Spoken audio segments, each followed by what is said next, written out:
All right, so last week, yes? Just fill out that one. So last week, we were going through how the United States got the boundaries that we know of today. And it sort of pieced it together over a long time, actually. And so we started with, we were first Treaty of Paris, that was the United States right at the beginning. Then we got Louisiana Purchase, kind of doubled the size of the country. Convention of 1818 set the northern border, at least to the Rocky Mountains. Adams-Onis Treaty is how we got Florida. Oregon Treaty, our annexation of Texas was next, and that's Texas and some north of that. Oregon Treaty settled the Oregon situation, that was in 1846. And that leaves us then basically with what's left is this bit over here. This up here was another one called the Webster-Ashburton Treaty, but we're not really going to talk about that. So that kind of is this down here. Now that became a part of the United States as a result of some war. Anybody remember what that was? The what? No, it was the Mexican-American War, so the Mexicans.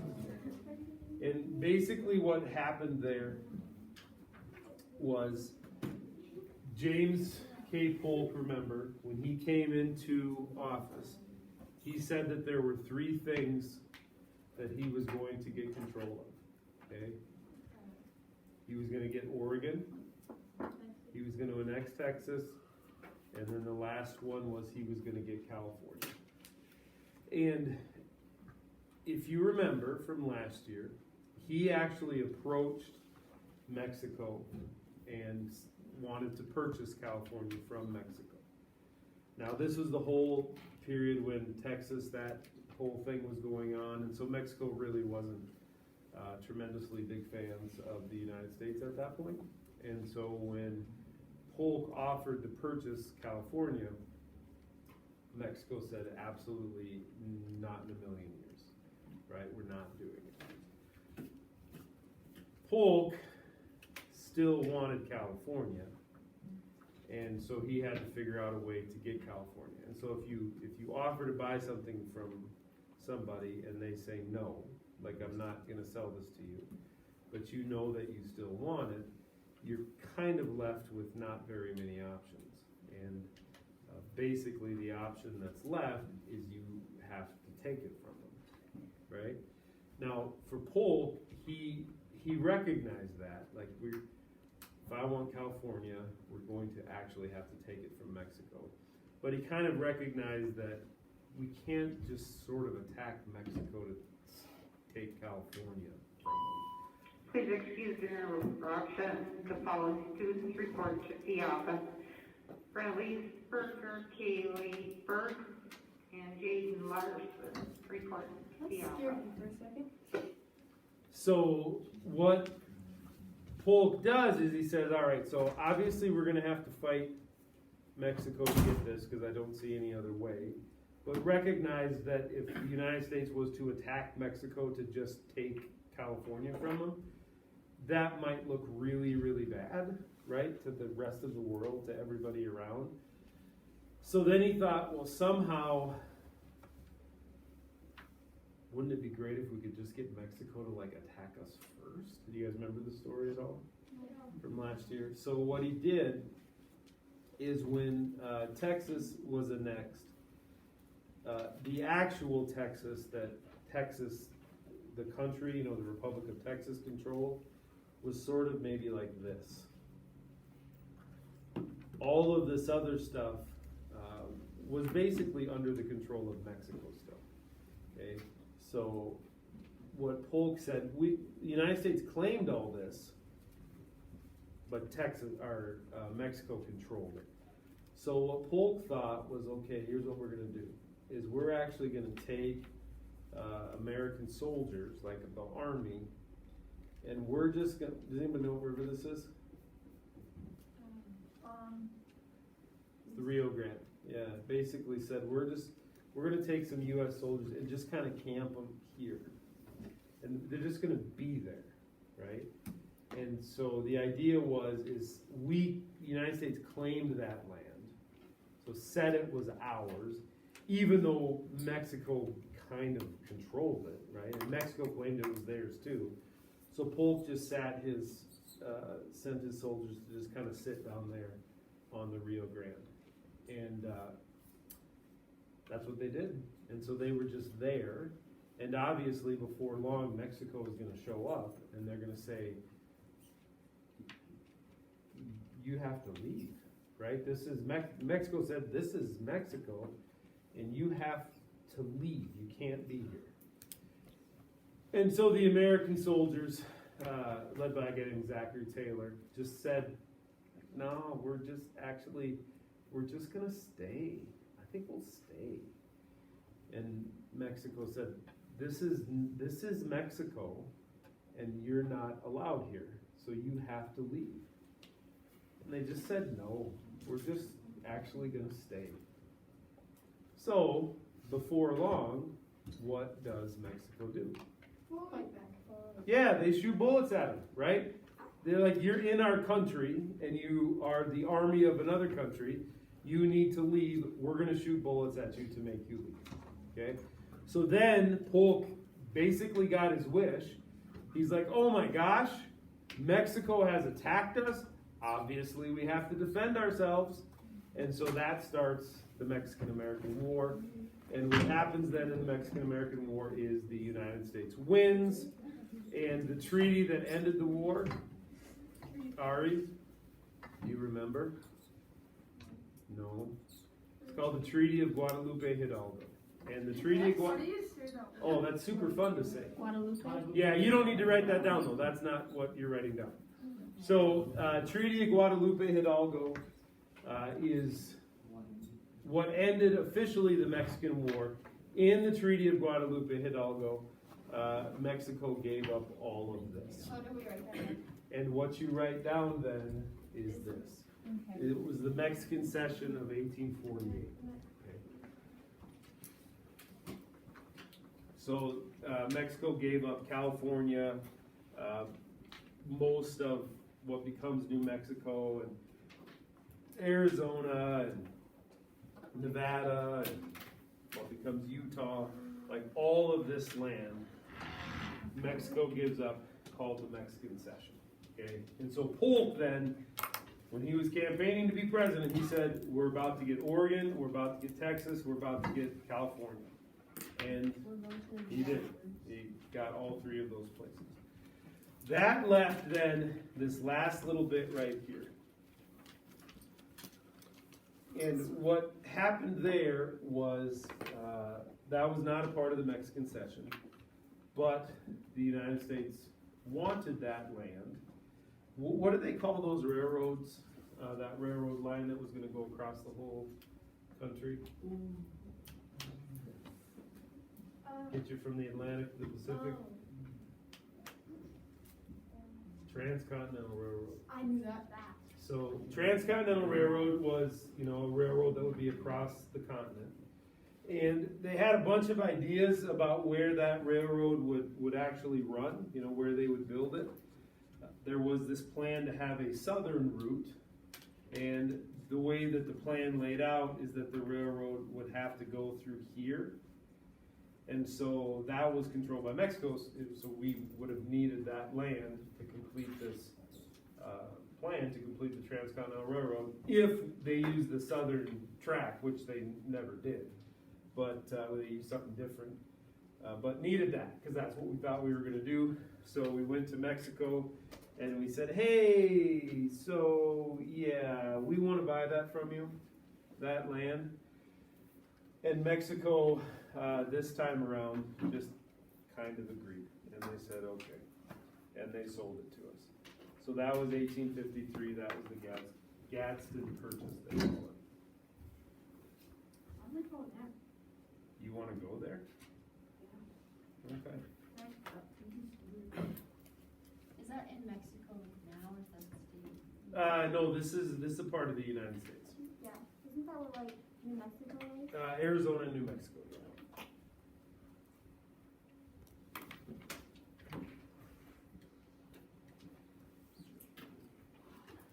Then that Webster-Ashburton Treaty, which we won't spend on, that was a treaty with the British that gave us that little chunk there in It's a really small chunk. northern Maine. Yeah, so it's not northern. Yeah, What's it northern called? Maine. The Webster-Ashburton, but don't worry about it. That's just, you don't need to know that. All right, then the last two places which will complete the map completely to what we know of it today anyway, was Hawaii and Alaska. So the first one we'll talk about is Alaska. That was in 1867, and Alaska was at that point claimed, controlled, owned by who? Canada. Nope. Russia. Nope. Yeah, Russia's correct. What is that? So there we had our Secretary of State under Abraham Lincoln and then Andrew Johnson, who wanted Alaska. Okay. Yeah. Yes. Oh, I thought you had your hand raised. Oh. So he made a deal with Russia to buy Alaska from them.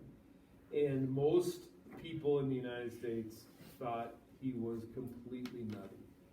Like, they called it Seward's, his name was William Seward.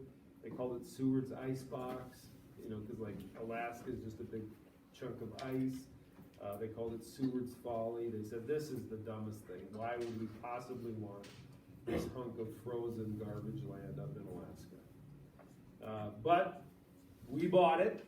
And we bought it from Russia, and it turns out it was a pretty good buy, because in Alaska, it has an unbelievable amount of natural resources. So oil, mineral, like gold. You guys have watched that Gold Rush, that Alaska Gold, or what is it just called? Gold Rush? Yeah. So Alaska is literally an absolute gold mine up there of natural resources. So at the time, people thought William Seward was as nutty as a soup sandwich for buying it, and in retrospect, it was one of the best deals that we ever made. Yeah. And that was in 1867. So on that sheet, maybe just write Alaska, 1867. Then the last bit was Hawaii, which of course is out in the Pacific Ocean, kind of off on its own. And Hawaii was actually its own country. It was, the Kingdom of Hawaii. And it was its own thing. It had its own government. It had its own leaders. And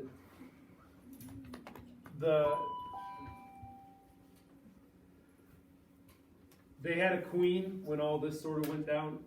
People just call her Queen Lily, but her actual name was like Queen Lily. Come on, like this whole thing. Just kind of call her Queen Lily. And what was going on is there were a bunch of Americans in Hawaii who ran these like huge farms to grow like sugar cane and those kinds of crops. And they were getting pretty, they had a fair bit of control of the government in Hawaii, these Americans did. Queen Lily comes in and says, no more. Right? We're our own country, and we need to be controlled by Hawaiians, not these Americans that are here.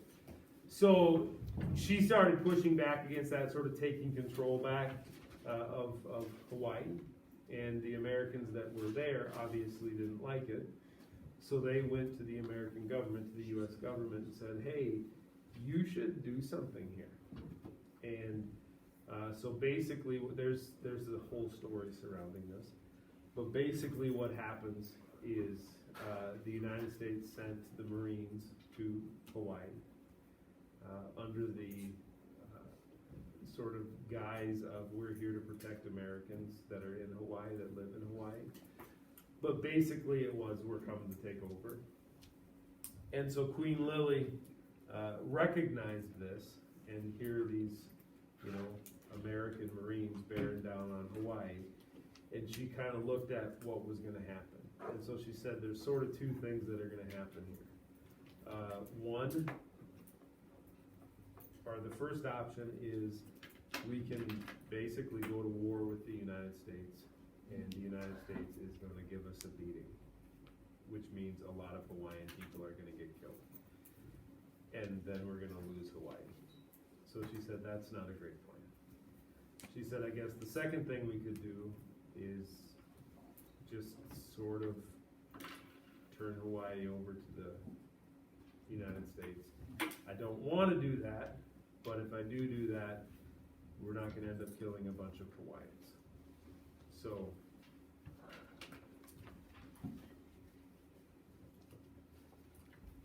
that was the option.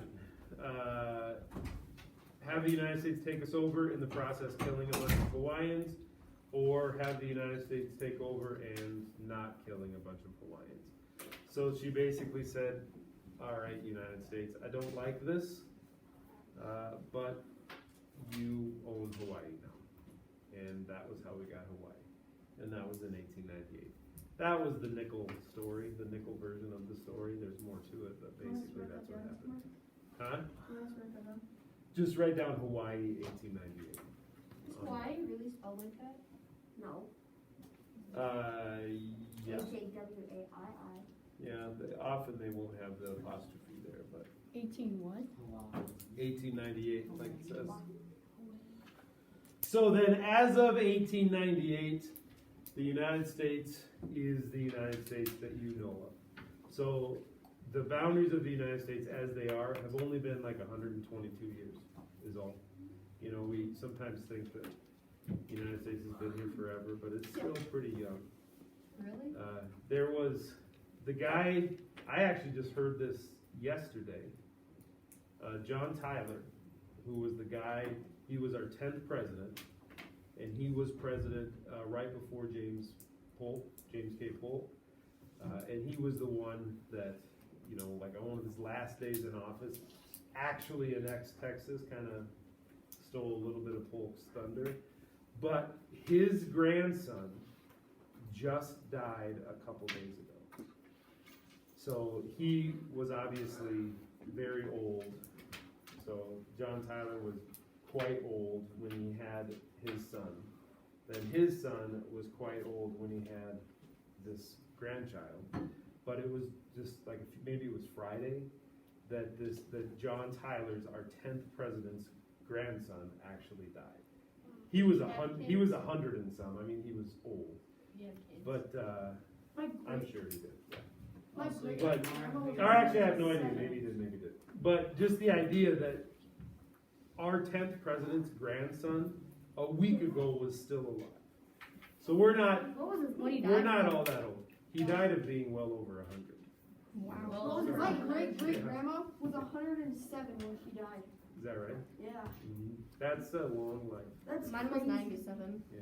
I hope I don't live that long. Yeah, So- my grandma said if she lived that long, she'd kill herself. Be back. Whoa. Yeah, that's what my grandma said. Guys, be back. No. Be back here. Be back here. Suicidal. Derek, I cordially invite you to be a part of the class. All right, so that's our boundary. Next step is, our next main idea is some immigration and migration in and to the United States. So first off, we gotta look at the terms. So immigration is when you move from your country of birth permanently to another country.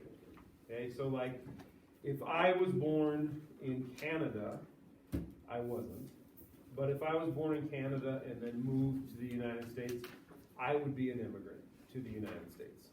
Okay, so moving from your country of birth permanently to a new country, you become an immigrant. And that's not like if I was to go on vacation to Canada, I'm not a Canadian immigrant, right? It's if you're moving permanently. Okay, that's immigration. Migration is when you move within the country. So, say I was born in California and then I moved to New York. then you would be a migrant. That would be migration. So moving within the country. Immigration, some other country to this country, or to, you know, whatever country. Migration, moving within a country. Oh, that totally makes so much more sense what they call them, like migration workers, No. migrant workers. Yes, correct. Yeah, that makes sense. Okay, so then, immigration is the first part. Dang it, I didn't get that done. Well, get it done then. Here it is. There it is. There it is. Write it down. You can do it. You seem to be taking a picture, not writing it down. It would have been written down. Did you get your picture? Yeah. Okay, here we go. Wait, So immigration. go back. More side. You guys are absolutely killing me. Okay, 1 minute. 1 minute. About 5 minutes. By 5 minutes, you I mean did 1 it. minute? Yeah. Yeah, that's fine. 50 30 seconds. seconds. Done. Okay. So immigration to the United States. We may have missed this stuff last year because of all of the craziness that happened with school closing. Have you seen this before? No. Okay. So this actually won't be a review. This will kind of be new. So this is where people who immigrated to the United States came from, right? And so we kind of there were periods of immigration to the United States where people were coming primarily from different places. So pre-1790, this is basically before we were the United States to like a few years when we were. So think, you know, colonial era mostly. And the largest groups of people from other countries coming during that period, the biggest group was Africans. Mostly they didn't want to come here, right? I mean, they came in the slave trade, 300,000 during that period. The English were another 300,000, right? We were the English, later the British colonies. So of course, lots of people from there. Scotch Irish, same idea, right? You know, being the British colonies. Germans, about 100,000 people from Germany, and then 75,000 or so from Scotland. You know, so again, British Isles would be almost 500,000. If you go English, Scotch Irish, and Scottish, so that'd be about 500,000, which then actually would be the largest group. But initially, that's where people came from. Either Africa not wanting to, or the British Isles coming here. Then you go from 1790 to 1820. Largest group, again, people from Africa who primarily, you know, were brought here in the slave trade. Then you've got Scotch Irish, English, Irish, British Isles. That's going to be, you know, a little over 100,000. 40,000 French, 25,000 Germans. So that was during that 30-year period. So up to this point, for the most part, you've got either people from Africa or kind of Northern Europeans that came to the United States. Then you jump from 1820 to 1880, so this goes through the Civil War. You've got Germany again, and you know, Northern Central Europe. You've got Ireland, you've got Great Britain, and I mean, these numbers are big at this point. You know, we were much smaller, now we're getting into huge numbers. Austro-Hungarian Empire, so this is a little bit of a shift now towards Eastern Europe. Then we have Canadians coming down. We've got some people coming from China, and a lot less from Africa, kind of the tail end of the slave trade maybe here.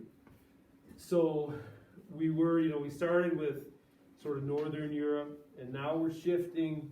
We still got Northern Europe, now we're shifting kind of to Central Eastern Europe a little bit. So it's changing some, and then a few people from China too, coming across the Pacific Ocean.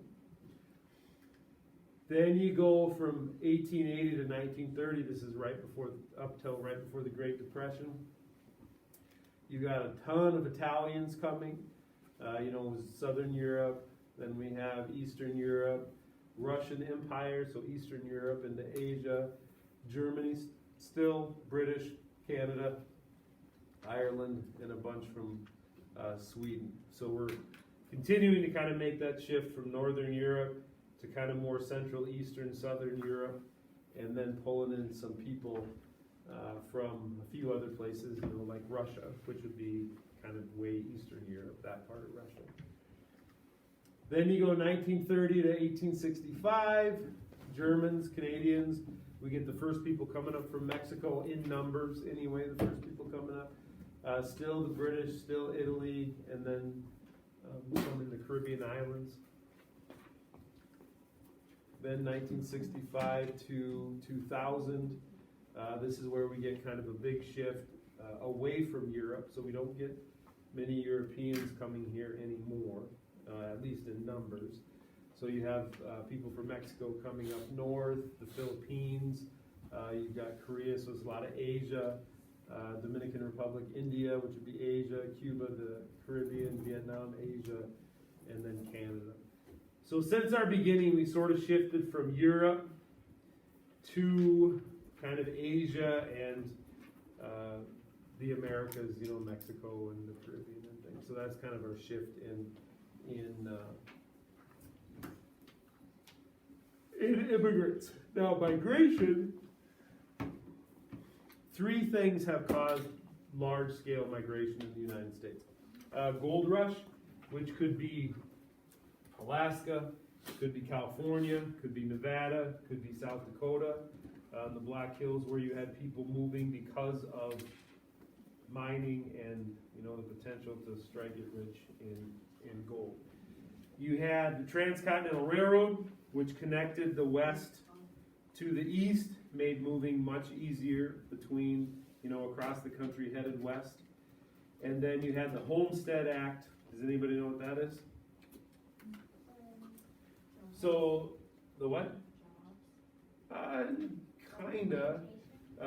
It was land, basically. It was an act that basically gave people an opportunity that if they wanted to move to like this part of the country, sort of the, you know, Midwest, Great Plains, that if they did that, they could get free land, basically, you know, essentially free land. And often it was 160 acres. So if you're willing to move to Minnesota or North Dakota or Kansas or Oklahoma, you can go there and we will give you 160 acres of land to start farming. You know, they were trying to get people into the middle part of the country, and so to do that, they gave land. And here's this.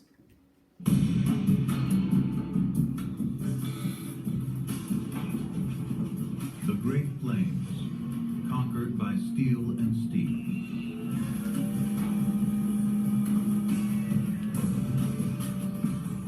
The Transcontinental Railroad threads a thin line of civilization through the wilderness. People follow. In just 1 year, 40,000 settlers moved to Nebraska, fanning out across the frontier in wagon trains. When in the mid-19th century to the late 19th century, they went out and settled some hostile territory known to mankind, the Great Plains where I grew up. These were true pioneers. The government accelerates the process with the greatest land giveaway in history. Anyone with a $10 filing fee can claim free land. A quarter are single women and ex-slaves. When you see the desperate scramble in these rickety wagon trains, you realize that the promise of America was land. These are people who never in a million years would be able to own land in Europe. Eventually, 10% of the United States will be given away under the Homestead Act. I'm not going back to Indiana to rent until I bust entirely and have to walk back. Uriah Oblinger, Civil War vet, claims his 160 acres in Nebraska. There's a catch. 110-degree summers spark prairie fires. Trees can't survive the drought and flames. There's so little rain, Nothing grows here but grass. Without lumber to build houses, the new inhabitants live in mud huts, built of sod, cut from the plains. Uriah dismantles his wagon to make doors and windows. They often had insects. They invited snakes. It was, well, pretty much like living in a burrow in the ground. I think the pioneers did have it hard. They conserved, they were frugal. The one dress lasted a long, long time. For Uriah's wife, Maddie, it's a price worth paying. I expect you think we live miserable because we are in a sod house, but I tell you in solid earnest, I never enjoyed myself better. Every lick we strike is for ourselves, and not half for someone else. The devout Oblingers face daily tests of their faith. With no mountains to stop the wind, the Great Plains are a breeding ground for massive thunderstorms. The most objection I have to the weather here is the wind. There's a great deal of it during winter and spring, and being nothing to break it, one feels it more. Go too far, honey. The Oblingers live in Tornado Alley. More twisters hit this region than anywhere else on Earth.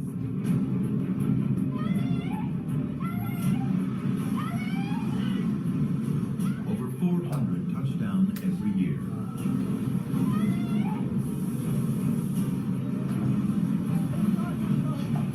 Tell the folks they've never seen a storm in Indiana. Only playthings.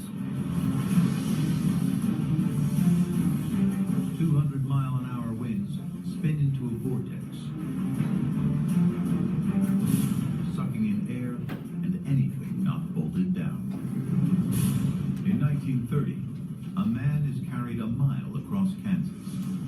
Fish and toads rain from the sky. The Oblingers hunker down in their heavy sod house,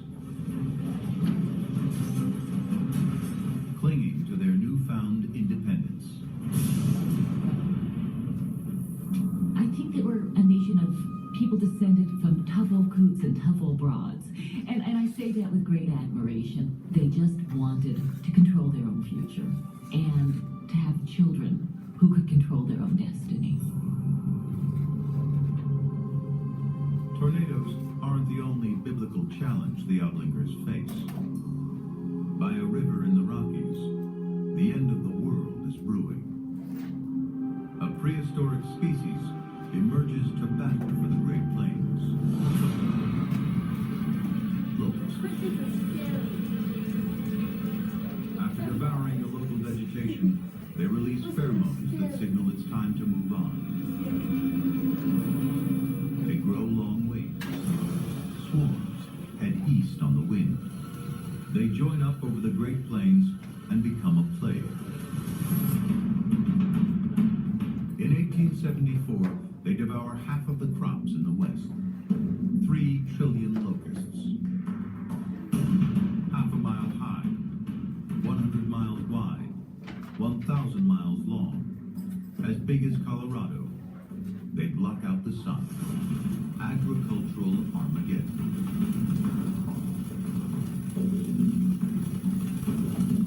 To men like Uriah, the locusts are the wrath of God. By 1892, half the population of western Nebraska goes east.